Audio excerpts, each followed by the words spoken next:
The Terrifying Lies Podcast, with music and stories by Craig Nybo.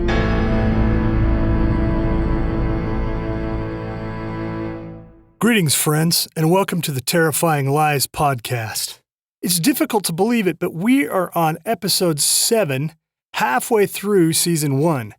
My question to you, how are you liking the podcast so far? As I said in episode 0, I'd like to get to know you. Please feel free to email me at craiglnybo@gmail.com. I'm always open for feedback. I'm always open to making new friends. This being the 7th episode, I've decided to do something special. I'm going to pick a random backer of the show, reach out to him or her, and offer a choice. I'm going to send either the entire Zombie Sing-Along trilogy on CD, autographed, or a copy of Quirky Engine Entertainment's family game, What's Under the Carpet. If you hear from me, please respond. I'll cover shipping and everything. Consider it a thank you for backing the podcast. Since we're halfway through, here's a quick rundown of how this podcast works. Each season of Terrifying Lies will feature 13 episodes. I release new episodes every first and third Friday of the month. This means most of the time you get a new story every 2 weeks. If there's an extra Friday at the end of the month, I'm sorry, you'll have to wait an extra week. Between seasons, I plan to take a 2-month break. I've decided to take this approach rather than offer weekly episodes because I don't want to overpromise and underdeliver. Each episode requires a great deal of time and effort to produce. I absolutely want to hit a high bar for quality and content. If you like Terrifying Lies and would like to keep it on the air, or even better, help move it from a bi-weekly to a weekly podcast, you can back it. Visit Anchor.fm/Craig-Nybo. That's ANCHOR-FM/CRAIG-NYBO. And click on the support button. You can support Terrifying Lies at 99 cents, $4.99, or $9.99 per month. 99 cents? Come on. If you were on a brisk walk with even a moderate headwind and saw 99 cents sticking halfway out of the grass, you'd probably pass it by. Why not consider backing the podcast? You won't even miss your well-spent pennies. For you high roller backers in the $9.99 per month category, I'm planning some cool perks. Giveaways, exclusive content, who knows? You might even die in one of my stories. It is considered a great honor, by the way, to have an author kill you. Fictitiously, of course. Well, enough of this. Let's get right into it, you and I.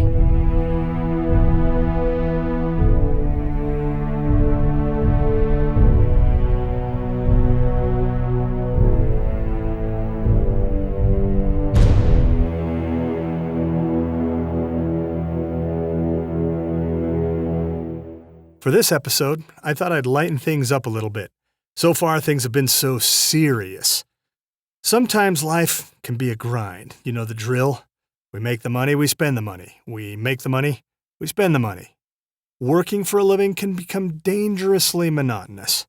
But sometimes, when the stars align just right, you just might get a chance to break out of the mundane and move into an unexpected direction. That's exactly what happens to the main character in this story.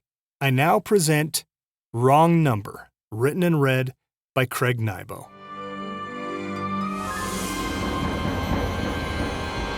Ever since I received the telephone call, I find myself asking, is what I did murder? Sometimes my conscience tells me so, but my logic center seems to have worked out all the culpable parameters.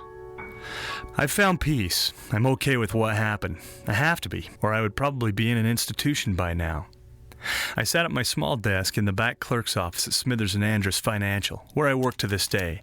The two partners' names remind me of a vaudeville act, complete with magic tricks and unicycles. The partners' demeanors can't be further from the whimsical and absurd. I'm not a CPA, as they are. I wouldn't even dare pretend at rich and successful. I don't have the bank account or the perfect silver hair to show as symbolic badges. The fact is, I'm quick with a 10 key and own a white shirt and tie, all the qualifications I need. I hate my office. All the best decor bejewels the foyer of S&A, leaving the less important extremities of the suite barren and utilitarian. Someone smoked in my little abattoir before the firm hired me. No matter what salves and sprays I try, I can't shake the scent of char. The phone rang, disrupting my cadence. Clack, clack, clack, clack. Spacebar, clack, clack, clack, clack. Spacebar, ring.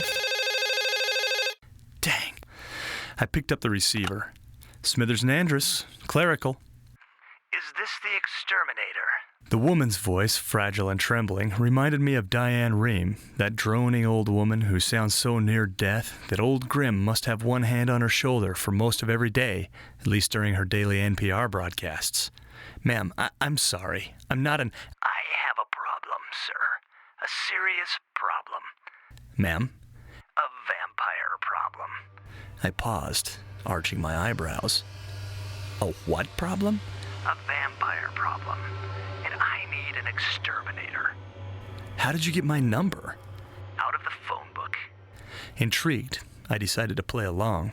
My day, like every other, was filled with incessant, uninteresting hours, punctuated by ardent requests from my boss, Mr. Andrus. Mr. Andrus wears blade-starched collars and reminds me of a retired Chippendale dancer with an over-tanned face and loafers. He insists that I call him by his surname, Mr. Andrus, even though he's shorter than me. Vampire hunter? I had to dig a little deeper. Sorry about the confusion. I have a day job on top of my extermination business. I'm surprised you reached me here. What can I do for you? Can you bring your tools right away? I think it's sleeping. I couldn't get the face of my grandmother, Hazel Jessup, out of my head. This woman seemed to have taken on some of her traits, senility being at the top of the list. I can break away in about a half an hour. The old woman gave me a street number. I wrote it down. Where are you going? Haven't you already taken lunch? I hunched. Mr. Andrus's voice, reedy, drove like a 1mm drill bit into the back of my neck. So much for a clean getaway. I wheeled around and looked down at him. He wore a tweed jacket and smelled like sen-sen. I wondered if his wife knew that he still smoked. I have a personal emergency. I'll put in a couple of extra hours tonight. We need your honest 8 licks. Add them at the end of the week, and the sum should be 40. That's what we pay you for. I understand, Mr. Andrus. Believe me, I'll be back to clock those extra hours. Very well. Mr. Andrus's face creased into a slim smile. I suppose his attempt at professional courtesy. He had, of course, granted me leave for my insipid vestibule and 10-key. I granted him a grin. Thank you, Mr. Andrus. I spun around and left, cursing after I closed the heavy oaken door behind me.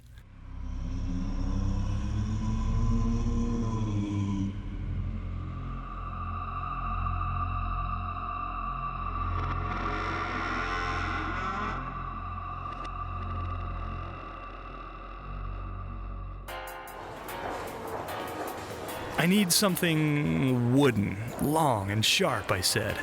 The hardware store nerd blinked, his eyes unnaturally large, amplified behind a pair of dark-framed, nearsighted specs. Like a stake? I almost laughed. Yeah, exactly. I need a wooden stake. And a hammer. Just one stake? The kid's name badge said Clyde. The only other Clyde I had known was a porking 5th grader who beat the crap out of me near the bike racks, back at Burton Elementary. This pencil neck was nothing like Clyde the Clobberer. I still remember those fists. Ouch. Yeah, just one stake. That should do the trick. I chuckled. Clyde glanced at me sideways as he turned away. He led me to the gardening center. On the way, we stopped in the tools department where I hefted several steel hammers. I settled on an 8-pound ball-peen clubber. It felt lethal. Just what I needed, I suspected. Clyde checked me out himself. For $16.50, I had become a vampire hunter. I drove through the upper avenues in town where only 2 factions live, the old-timers who bought their homes when they were still reasonably priced, and the artist wannabes who wear clothes purchased from the art director's emporium, all turtlenecks and blazers. I found the old woman's address. The house stood 2 stories high, casting a dark shadow over me as I got out of my car and walked the concrete path towards the voluminous Victorian porch that wrapped around 3/4 of the building. I mounted the steps and made my way up to an expensive-looking cast-iron stained-glass door. I didn't recognize the image in the glass. It was modern, but done with an arcane medium. Interesting. I knocked with the assistance of the classic Scrooge brass knocker, complete with a slack-jowled face that reminded me of Alfred Hitchcock. I almost expected the little head to come alive and warn me away. The door swung slowly open, creaking, mysterious. I expected a prim butler with dignified, greased-back hair and a fine Roman nose. Instead, a pair of soft eyes peered up at me through oversized bifocals. The woman seemed sincere and clean. She stood with nice posture. I could tell she'd lived well. Are you the exterminator? I am, I used my best used car salesman voice. You don't seem dressed for this line of work. I glanced down at myself. White shirt, yellow tie, dockers, loafers. What should I tell her? I left my cape and crucifix at home? Crap, I left my crucifix at home. I smiled down at her. Like I said, I have a day job. I can't exactly make a full-time living doing this. She smiled and opened the screen door. Come in, dear boy. I followed her through her darkly finished living room. An upright piano grinned at me from one of the walls. Above the piano hung a heavy portrait of a man, sepia and dreamy. The face in the photo reminded me of Douglas Fairbanks in his prime, wearing a white turtleneck sweater and a muffler. My husband, God rest his soul. I'm sorry. No matter. He's been dead for 50 years. He was a movie star, you know. Lived a fast life and ran with bad people. I fear it killed him in the end. God rest his soul. She looked up at the photo and crossed herself. I rocked awkwardly from one foot to the other. She led me through the kitchen. I smelled cloves and tarragon. Oak cupboards and an ancient stove stood against one wall. A late model refrigerator ducked back into an elegant cove. She hadn't spared any expense on the house. The marks of a typical old woman, the curio filled with knickknacks, the plates with John Wayne's face painted on them, were absent. The home beckoned, a warm sanctuary that set my soul at ease. We exited through a French door and walked across the backyard, perfectly clipped. A small pond stocked with orange carp fronted a bird bath where several sparrows busied themselves, tossing water on their feathers with needle beaks. A Turkish gazebo shaded a family of expensive lawn chairs. I noticed a copy of East of Eden by Steinbeck on an end table. Right here, in the wine cellar, the woman pointed with one bony finger. You first, if you please. A voluminous, vault-like structure, an arch with an oaken door, stood next to the gazebo. I passed her, pushed open the heavy doors, and led the way down a case of dusky stairs. I heard a click. A beam of light speared over my shoulder from behind. From somewhere in the dark she had procured a flashlight. Long, the kind cops carry. The kind that holds 5 D-cells. We reached the bottom of the stairs. Racks of empty wine shelves stood like skeletal remains of time gone by, stinking with the rot of ages. Swarmed with spider cotton and dust. Girthy whiskey barrels lined one wall, short henchmen skulking about, up to no good. My late husband, he was an appreciator of fine wines. Never was my fancy. I looked down at her. She smiled. This way. She led me around a series of racks to a stone wall. Here. She trained the light on an iron gate, 3 feet square, almost rusted through, orange with decay and corrosion. What is it? The vampire. He lives behind the grate in the root ante. I crouched down and tried to look between the bars of the grate, but black choked my vision. Can I borrow your light? Certainly. She handed it to me. I shined the light through the gate, but couldn't see any better. I clamped my fists on 2 bars and pulled. It wouldn't move. It must be strong. The vampire, I mean. To get in and out, I mean. I can't even budge it. Try this, young man. I turned. She stood above me with a crowbar. I jumped, startled. For a moment, I thought I had fallen into some kind of a sick trap. She'd brain me and bury me behind the grate, breast to breast with her latest victim. Well, what are you waiting for? Sorry. I took the crowbar and hitched it into the groove along the top of the grate. I winced and sweated, exerting myself. After 10 minutes, the grate finally came free. I sidestepped just before it clattered on the concrete floor. Mind the racket, young man. You'll wake the dead. I turned to her and put on my best tough guy smile. Not on my watch. I turned back to the open root ante and shined the light in. I gasped, rocking back on my haunches, and fell on my butt. You didn't believe me, did you? She scoffed. Lying in the root ante, in the spear of my pallid light, was a coffin, dusty, choked with web and damp. I looked up at her. She appeared calm, prim. Well, get on with it. I took a deep breath of the dank air and crawled into the short chamber. I put my ball-peen hammer and stake on top of the oblong box and, with both hands, clamped down on a brass rail bolted onto the back of the coffin's girth. I pulled, using the strength of my legs against the concrete floor. The coffin scraped along inch by inch. Within a few minutes, it sat clear of the root ante. So big, so out of place. Young man? I turned to the old woman. She held the crowbar out to me. I took it warily, stepped up to the side of the coffin. I lodged the hook end of the bar under the lid and rested it back and forth. There was a crack and a hiss as I penetrated the hold and depressurized the coffin's volume. I moved to another location and worked the lid afresh. The lock snapped and the door popped free. I glanced over my shoulder, up at the old woman. She fixed me with a stern, "Well, get on with it," stare. Her arms crossed in front of her. I shook my head. What had I gotten myself into?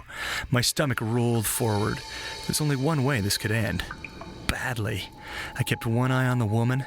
I had no intention of becoming her next victim, and reached under the lid with my fingers. I took a final breath and pulled up on the lid. It creaked on ancient hinges, groaning, the voice of a dying hog. The lid stopped, jammed 6 inches open. I had to put the hammer and stake down to bear my strength on the half-open box. I put my shoulder to it and exerted everything I had. Something on the back of the coffin broke free and the lid shot upward, slamming open, loud and resonating, like the whamming of a castle dungeon door. I lost my footing for a moment and almost fell into the oblong box. Catching myself on the edge of the coffin, I righted myself and glanced over my shoulder at the old woman. She stood bored rigid, one hand over her mouth, her eyes wide behind her bifocals. Tears welled up as she looked into the coffin. I looked into the box.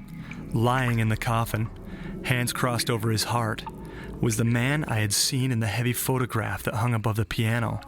The same pencil mustache, the same slicked-back hair, his body perfectly preserved, looking almost angelic, dressed in an alabaster tuxedo and black bow tie. "Oh, Frederick," the old woman said. "They got you, didn't they? Those bastards got you." "Ma'am?" I didn't know what to say, but there was one thing for certain. I'd have a heck of a story to tell later.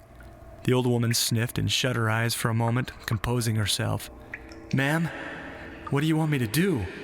She opened her eyes and folded her arms, stern, resolute. "Well, what are you waiting for? Do what you've been hired to do, young man." I stalled, not knowing what to say. "Are you or are you not an exterminator?" I swallowed, then said the first thing that came to my mind. "Yes, ma'am, but I've never had a case quite like this."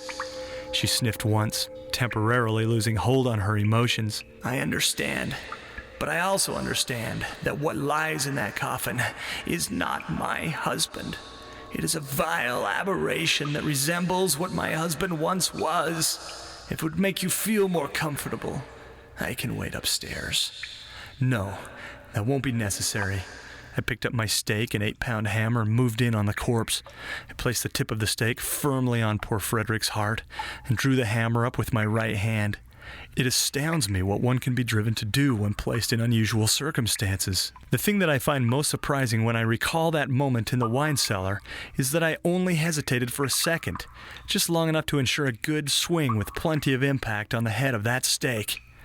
The hammer came down, smacking on the stake with a dull thud. The tip of the stake drove into the corpse's heart, true and fixed. That's when Frederick's eyes burst open and he bared his fangs.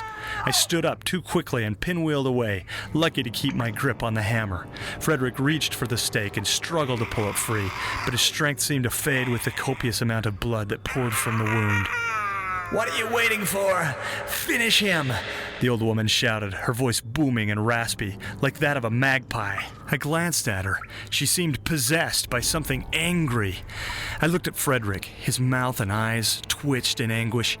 Panic rose within me, a shaft explosion leaping from my stomach up through my throat. I quelled it with one hard swallow and ran at the coffin, raising the hammer over my head with both hands. With one graceful swoop, I let the hammer fall. It smacked down on the head of the stake. The shaft broke through the vampire's sternum, running straight through Frederick's chest into the wooden bottom of the coffin. Frederick writhed and undulated for a few seconds, then went still. I dropped the hammer into the coffin and staggered back, away from Frederick. The old woman strode across the concrete floor to the coffin. With one firm motion, she slammed the lid down. The loud boom reverberated in the cramped cellar. She wheeled around to face me. "Well done, young man. And what do I owe you?" $250, I guess. That's reasonable. Follow me back to the kitchen and I'll make out a check. Since then, I've decided that my act in that cellar was not murder. To kill that which is already dead is not killing at all. As for me, my life hasn't changed much. I still work at Smithers and Andrus. I still put in my honest 40 every week, clackety-clacking on my 10 key.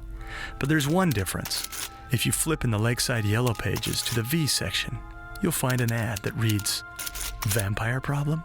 Call Archie Lohman, exterminator, now on call during daylight hours, Monday through Friday, 555-5102. Let Archie Lohman help you say adieu to your Nosferatu."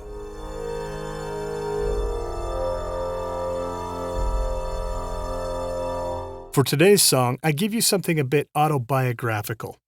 When I was a kid, my best friends and I loved role-playing games.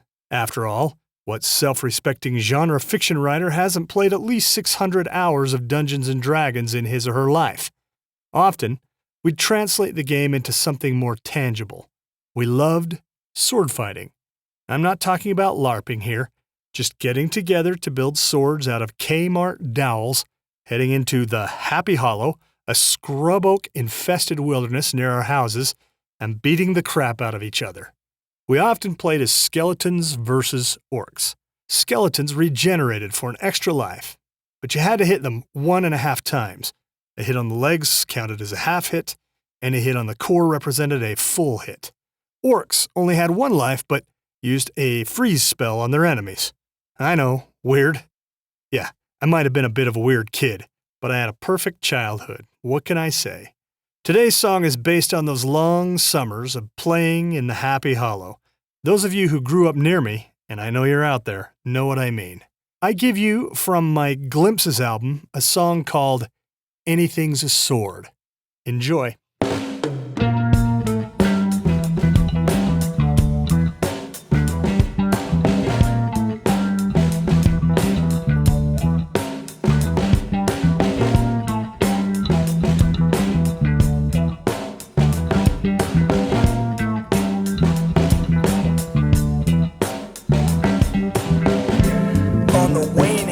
Summer when you're feeling pretty bored, you only must remember that anything's a sword. You can use a piece of cardboard or a wrapping paper roll. You can make it from a tree branch or the handle from a hoe.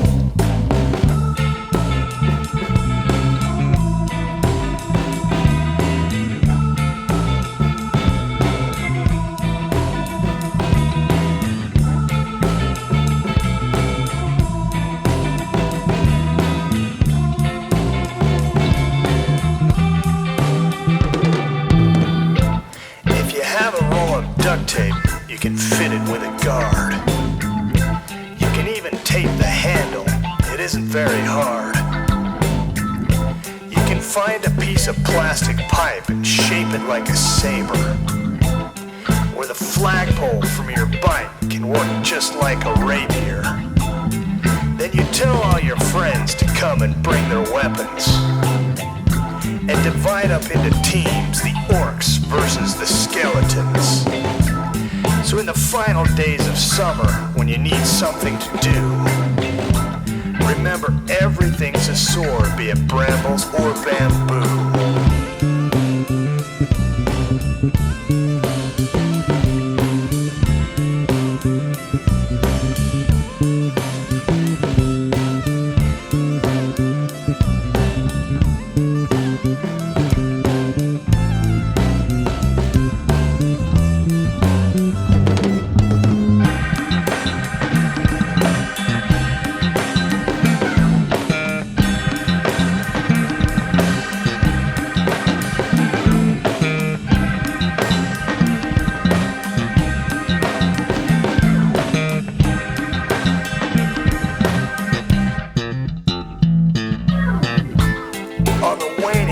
Summer, when you're feeling pretty bored, you only must remember that anything's a sword. On the waning end of summer, when you're feeling pretty bored, you only must remember that anything's a sword. On the waning end of summer, when you're feeling pretty bored, you only must remember that anything's a sword. On the waning end of summer, when you're feeling pretty bored, you only must remember that anything's a sword.